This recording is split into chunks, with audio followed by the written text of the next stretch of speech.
Pangatlong asawa nyo? Oo. Ayos ah. Siyempre, marami tayong asawa dahil yan ang natin. Naging driver kasi ko eh. Totoo pala kasabihan, driver, Oo. sweet lover. Oo, ngayon bullshit driver na.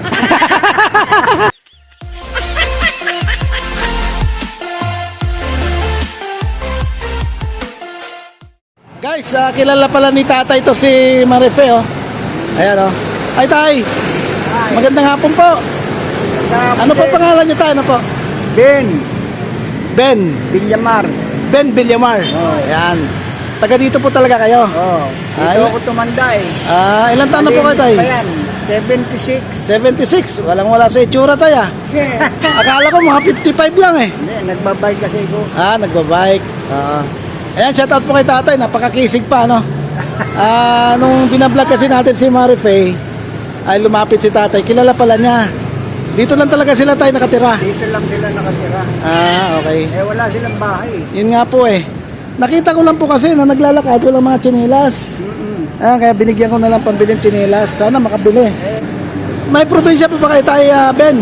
Ang Dito na. probinsya ng tatay ko sa Nueva Ecija, Cabiao. Cabiao, Nueva Ecija. Okay. Kami dito nagsilaki. Pero saan po kayo pinanganak, Cabiao? Patay ng mga magulang ko. Ano po, meron po ba kayong mga sakahan pa sa Cabiao? Wala na ho. Wala na talaga. Pero may mga kamag-anak kayo doon? Nung nabubuhay, Oo. meron daw silang lupain doon. Pero Oo. hindi ko na pinag-interesan yun. Ay, kasi matanda na ako. Tay, matanong ko lang, Tay Ben, may pamilya ko ba po ba kayo? Ilan po bang anak niyo? Wala na. Ang anak ko sa una, 4. Napatay yun dito. Mahilig sa barkada eh. Okay. Ngayon yung pangalawang kong asawa, isa lang. Isa lang anak niyo. Oo, isa lang. Bali, 5 na sila. Okay. Ngayon yung pangatlo ko, isa rin. Taga Mindoro naman. Pangatlong asawa niyo? Oo. Ayos ah. Siyempre, marami tayong asawa dahil yan ang natin. Naging driver kasi ko eh. Totoo pala kasabihan, driver, Oo. sweet lover. Oo, ngayon bullshit driver na. Kasi Hindi, sa hirap ng hindi na buhay. sweet, bullshit. Sa hirap ng buhay. Oo. Ngayon, kinukuha na lang ako ng apo kong nasa Canada. Okay. Mamaya, aalis yung anak ko, pupunta ng Canada. Kinukuha Ayun. yung anak niya, yung apo ko. Oo. Kinukuha ko, sabi ko, hindi ko kaya lamig dyan. Kasi malamig ko dun eh. Opo, malamig po talaga doon. Oo. Lalo na sa... Ay, shout out sa mga taga-Canada. Lalo na sa kaibigan natin dyan sa Alberta, kay Ma'am Oni at kay Sir Jose. Shout out po sa inyo. So, Tay, may mga... Ilan na po ang apo nyo? Marami kong apo. Maraming Dito apo. lang yan, may mga apo ko dyan. Bali, 10 asawa, yung anak nila, 10. Oo. Para may yan dyan eh, kasi yung apo ko, yung anak ng kapatid ko, nagkaroon na ng sakit yun. Okay. Nagkaroon ng sakit na TB ba? Hanggang ngayon, malakas pa rin. Hanggang gumagawa ng bisikleta. Yun ang pinabubuhay niya. Kanya-kanya diskarte. Yung kinakasama nyo ngayon, yung pangatlo nyong asawa. Wala na. Nag-usap-usap na kasi. May Oo. pera ako nung araw. Nakaipon din ako. May bahay ako dyan. Binenta ko. Oo. Dito sa 598. Oo. Di Chairman Dinis. Ibinenta ko kasi pinag-aagawan nila eh. Nung Oo. nabubuhay pa tatay ko, sabi niya, kasi sinabi ko, Tay, may ka pala, may lupain ka sa ano. Hindi ko sinabi sa inyo kasi marami kayo, mag-aagawan lang kayo, mag-aaway-away kayo. Nung namatay yung tatay ko, yun lang yung sinabi sa akin. Hindi ko na pinag-interesan dahil malayo eh. Malaki daw lupain niya ron dahil may sakahan doon eh. Apo. Marami raw bigasan doon. So ngayon Tay, ang buhay nyo parang ini-enjoy nyo na lang. Oo. Naglalakad-lakad May mga ano naman po kayo, may mga benepisyo. Ha? May mga benepisyo kayong... Dati yun, nagkuhan ako sa NAIA, driver ako ng package delivery. So ano po, parang tumatanggap kayo ng mga Oo, SSS. tumatanggap ako ng tandaan isang araw, bali 3,000 lang isang buwan. Saan po yun? Diyan sa NAIA, Ngayon po, ngayon. oo, tumatanggap ako, tandaan. Kaso,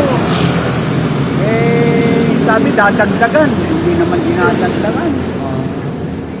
Ano bang katotohanan nun? Kalbo.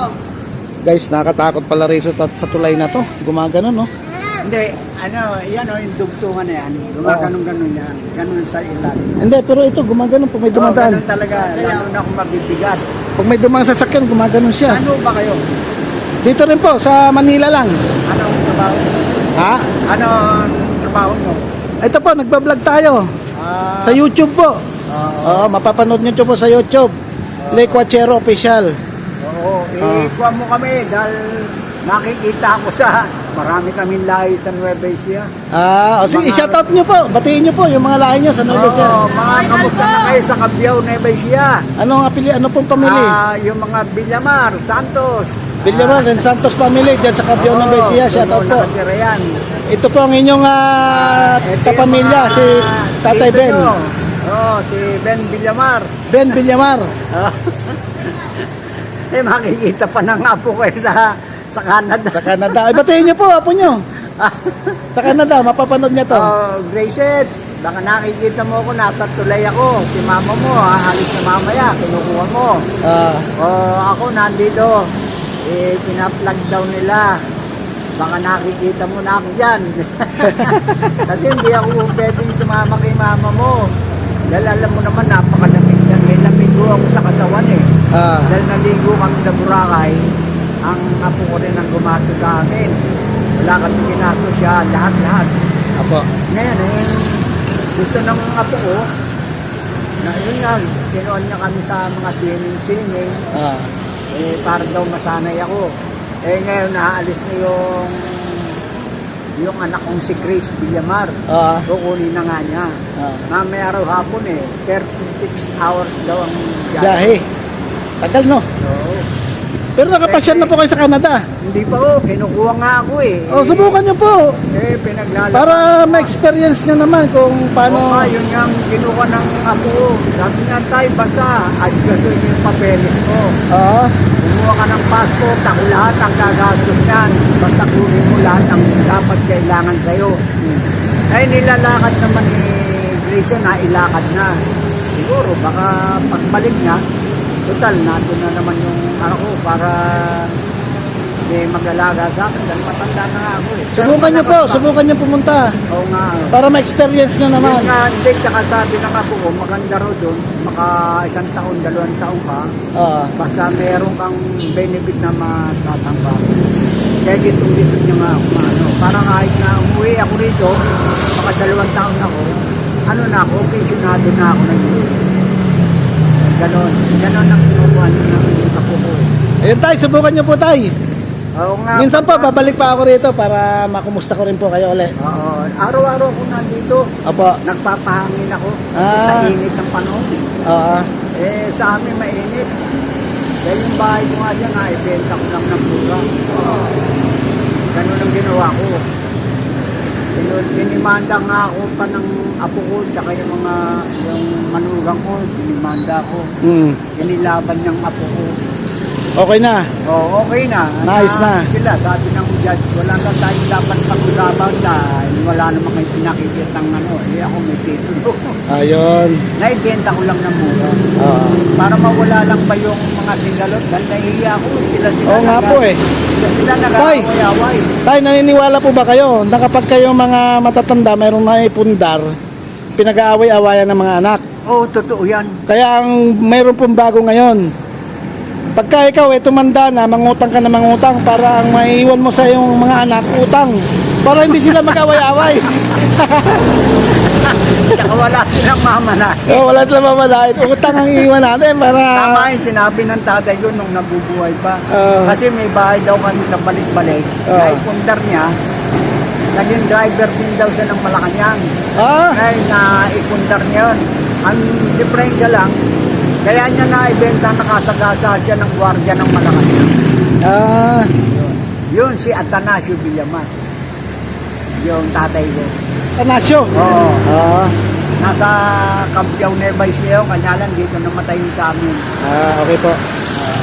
Naniniwala ka ba tay na yung mga taong, yung ating mga kababayan na mahihirap, mas mayayaman pa sa atin yun? Alam niyo Oo. kung bakit? Ay, yung mga nangihingi. Hindi, nakatira sa ilalim ng tulay, napakamahal ng tirahan nila. Oo, ito. Bilyon ang halaga nito. Oo, ayan, bilyon ang halaga niya, no? Eh, dito sila nakatira, di mas mayaman pa sila, ano? Totoo yan.